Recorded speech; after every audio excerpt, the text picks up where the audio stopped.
Why does love, the absence of love, the end of love, the need for love, result in so much violence?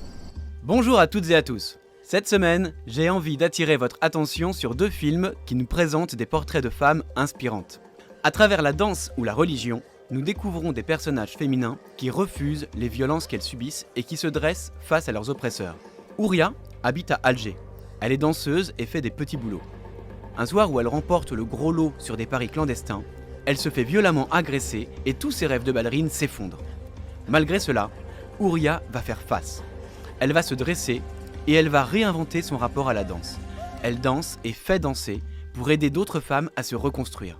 Un parcours lumineux qui met en avant la sororité en montrant comment un groupe de femmes se soutient pour échapper à des destins difficiles. Houria veut dire liberté en arabe, à l'image de ce récit puissant, intense et subtil qu'il ne faut pas rater parce que nous avons besoin de figures inspirantes pour ouvrir la voie.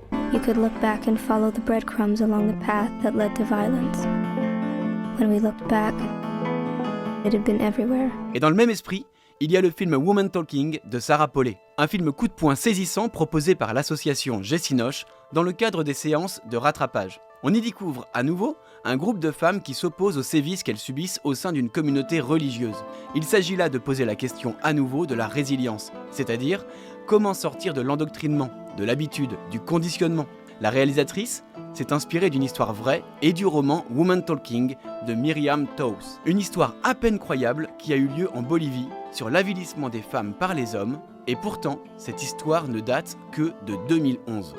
Il s'agit donc d'une triste réalité dont il faut urgemment parler pour permettre à la société de s'interroger et de se remettre en question.